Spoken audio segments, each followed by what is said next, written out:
Ay, magandang araw po ulit sa inyo. So, isa pa po, tingnan pa po natin, no? Sa isang ibang version naman po, kung ano po ang pakiramdam ng person nyo ngayon. So, kanina, ang person ng iba, no, sa energy nila ay nag-uumapaw na yung konsensya at pagkamis, no? So tingnan naman natin ngayon, no, kung ano pa yung ibang version ano na nakikita ko dito. So pero baka bukas ko na po ito ma-upload, no? Nag-aano lang ako para hindi niyo ako ma-miss. So nag-shoot ako para hindi niyo ako ma-miss at marami tayong maging situation or tingnan natin kung ano pa yung ibang version. Okay? Pili tayo ulit. 1, 2, 3, 4, 5, 6, 7, 8, 9, 10, 11, 12, 13, 14, ako, bumagsak siya, 15, 16, 17, 18, 19, and 20. Okay. Tingnan po natin. Ano kayang makikita natin dito, no, sa ating love oracle situation? Ano ang feelings nitong taong to towards you, no? Tingnan natin, no, para alam natin na tayo ay binalasa natin to based sa kanyang pagkasunod-sunod.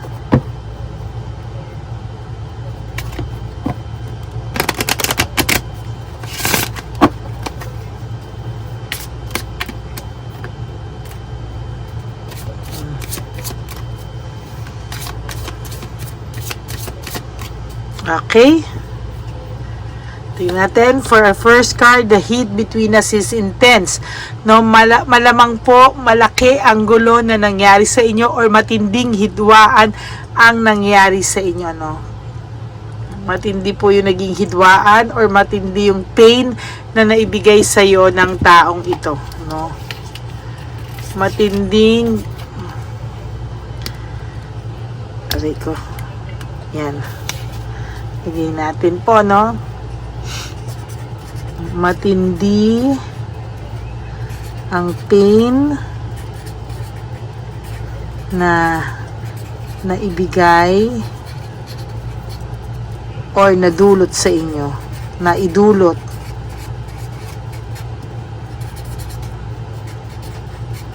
ng taong ito. So, matindi ang pain na nabigay or naidulot sa inyo ng taong ito. So, that's it, no? Yan ang tingnan natin, no? Bakit, no? So, dahil dito sa matindi, alam niya, no, na pwedeng mawala ka ng tuluyan sa kanya. And ito ang kinakatakot niya. I'm afraid to lose you. Maybe, takot na takot talaga to na tuluyan ka nang mawala sa piling niya, no? Tuluyan ka na daw na hindi,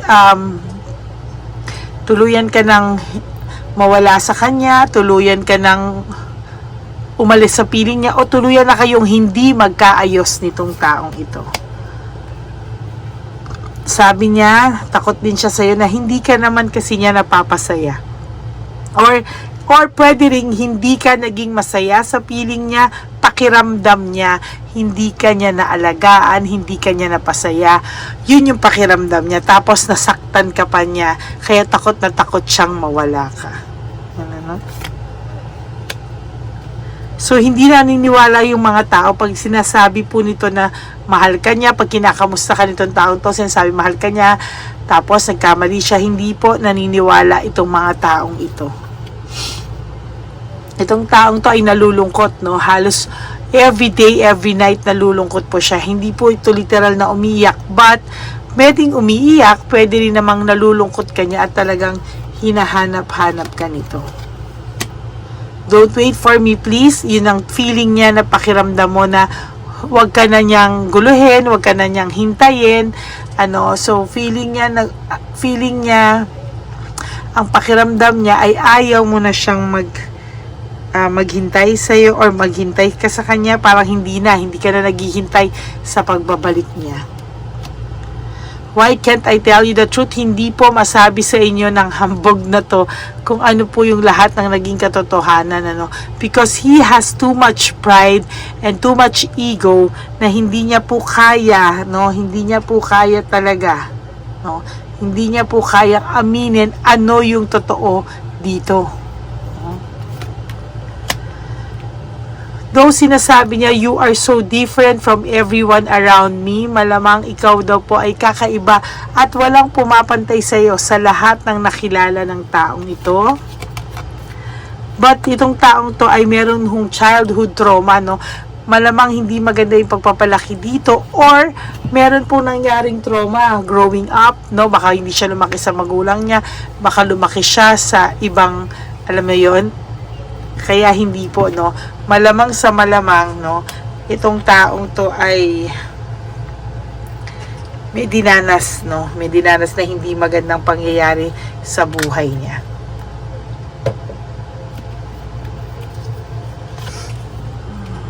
I need to hold back my true feelings for you. Maybe itong taong to hino-hold yung pakiramdam, hino-hold niya muna yung feelings niya sa'yo until such time na alam niya na kung ano yung gusto niya sa buhay, Kasi ngayon hindi niya po alam kung ano yung gusto niya sa buhay, I don't know who I am anymore. Hindi na rin niya alam yung gusto niya, hindi niya pa alam kung sino na siya ngayon, Yan. No one understands me but you. Alam po ng taong to na lahat inintindi mo para sa kanya. Lahat ng problema niya, dinamayan mo siya. Lahat nasa tabi ka niya. Pero nasaktan ka pa rin niya ng wagas.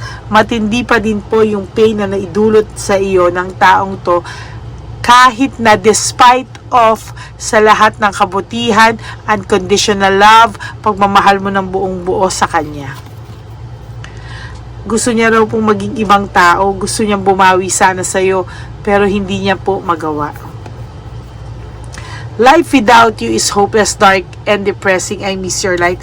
Pwede po ang taong to ay miss ka na po, Pwede po talaga yun, na miss ka na po ng taong ito.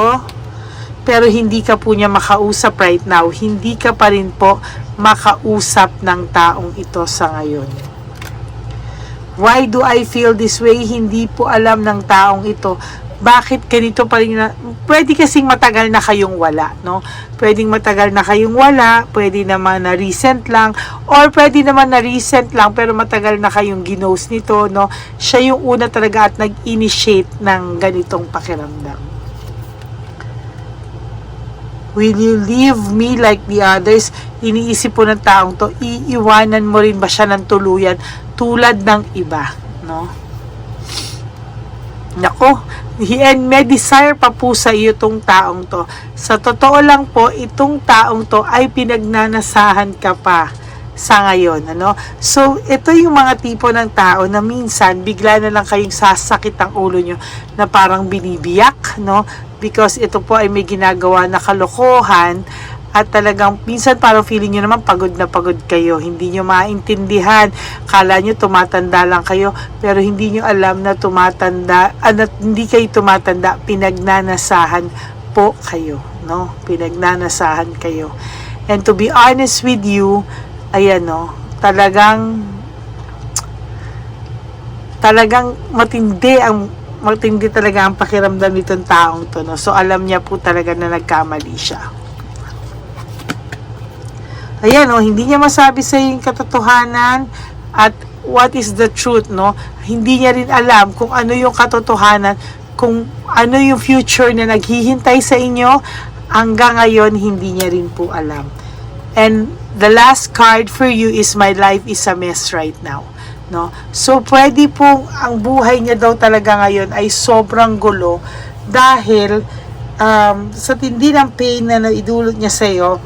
Kahit siya naguluhan sa buhay niya, kahit siya na guilty, nasaktan, parang continuation ito nung kanina, nasaktan po itong taong to, hindi siya mapakali dahil sa pain na naibigay niya sa'yo, na eventually, na-realize niya na hindi mo deserve yun.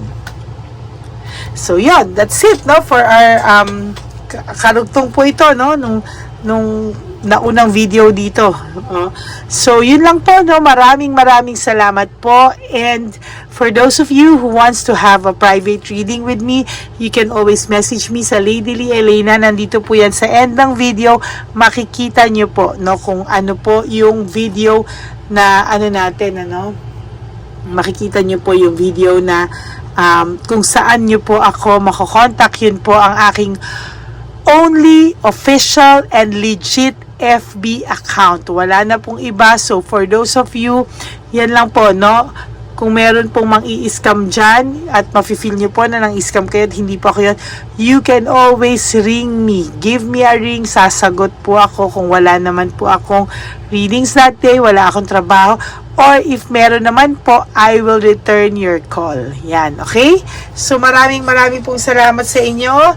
To all my Lady Elena friends, family, and subscribers, I love you all from the bottom of my heart. Please like, subscribe, and hit the bell button para po updated kayo sa lahat ng mga nilalabas kong videos. And for those of you po, mag-comment po kayo para po mabasa ko naman kung ano yung pakiramdam nyo and everything, no, para naman po nagkakatsikahan tayo. Okay? And what else? Please, no skipping of ads po. Gift nyo na po sa akin yon. Huwag nyo na lang po skip yung ads.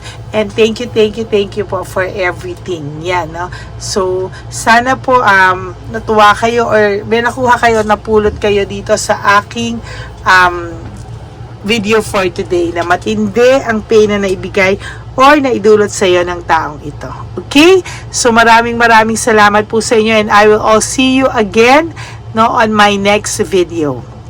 Ayan. Thank you so much po, and I promise to be back para meron na naman po kayong mapanood na isang message from the Divine Universe. Okay? Thank you so much, and I love you all. God bless you. Bye!